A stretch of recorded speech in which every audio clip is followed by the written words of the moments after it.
Sex education is severely lacking in society, especially with more and more politicians advocating for bills against teaching it. But here's the thing, with or without a formal sex ed class, kids will figure it out one way or another. It's human nature to be curious, and the internet and social media allows for that curiosity to be satisfied. In this video, I will be talking about the concept of having sexual education taught in schools. Sexual education has many proven benefits, not only on the individual, but also on the community. According to the CDC, Center of Disease Control, students who participate in sexual health education are more likely to delay their first sexual intercourse experience, have fewer sex partners overall, have fewer experiences of unprotected sex, increase instances of using protection like condoms, and interestingly, improve their academic performance. This consequently decreases rates of teen pregnancy and STI rates in communities whose schools provide comprehensive sexual health education. But comprehensive sex education has more benefits than just the sex-related ones. According to a systematic literature review published by the Journal of Adolescent Health and referenced by the American Academy of Pediatrics, the benefits of comprehensive sexual education programs include appreciation of gender and sexual diversity, including lower rates of homophobia, reductions in homophobic bullying, expanded understanding of gender and gender norms, and recognition of gender equity rights and social justice, prevention of dating violence, DV, and intimate partner violence, IPV, including improved knowledge, attitudes, and reporting of DV and IPV, decreased rates of DV and IPV, and increased bystander intention and behaviors. Healthy relationships, including increased knowledge, attitudes, and skills, and improved communication skills and intentions. Prevention of child sex abuse, including improved knowledge, attitudes, skills, and social emotional outcomes related to personal safety and touch, and improved disclosure skills, as well as other benefits, including social emotional learning and media literacy.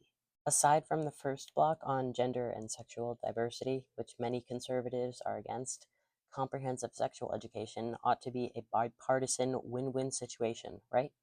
Well, as it turns out, many American conservatives aren't necessarily against the idea of sex education, but more so against the idea of schools teaching sex ed to their kids.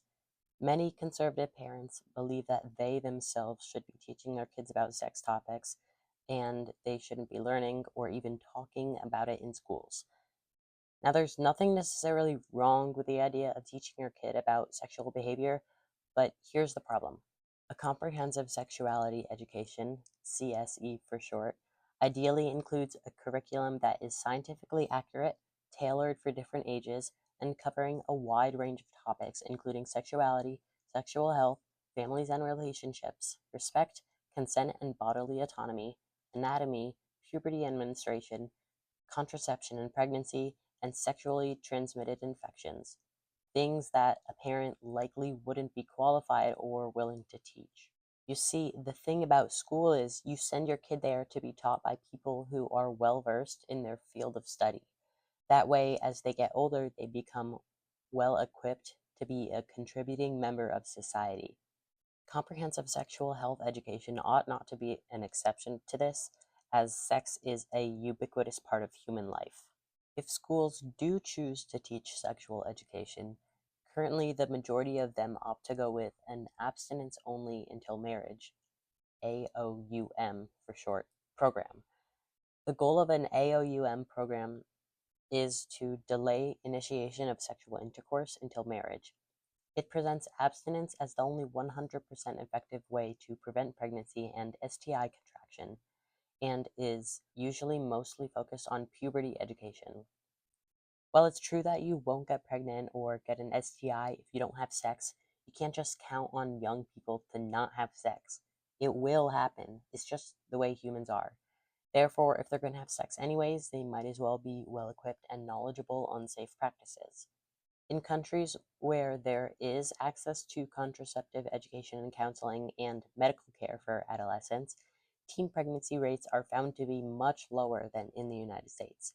On the other hand, several studies have shown that abstinence only programs had no effect on sexual abstinence of youth and are ineffective for decreasing rates of STIs. Additionally, current global demographic trends show that while the age of first sexual encounter is staying the same, varying from country to country, age of marriage is rising dramatically, leading to a substantial increase in premarital sex. In the United States, the median age at first intercourse and first marriage is found to be 8.7-year difference for women and 11.7-year difference for men. This is a map from the study's Sexual Behavior in Context, a Global Perspective, that shows the percentage of ever married men and women born in 1965 to 69 who have had sex before marriage. As you can see, the USA is one of the countries in the top percentile. It shows, according to the survey, over 75% of married men and women born in 1965 to 1969 have had sex before marriage.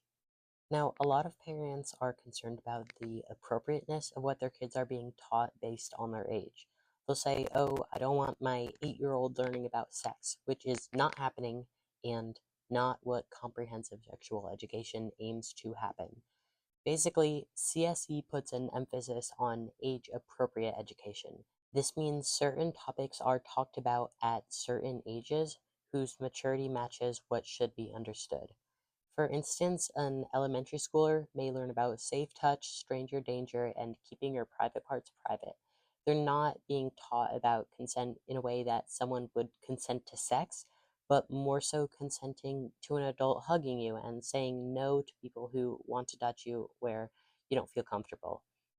A middle school slash junior high student might learn about healthy relationships, recognizing signs of abuse, and puberty. As mentioned previously, adolescents are going to learn about these topics one way or another, but providing an appropriate comprehensive curriculum on these subjects would definitely help to facilitate their transition into adulthood. In conclusion, there is an obvious need for comprehensive sexual health education to be taught in schools. It has many proven benefits, and it should not be a political or ideological issue.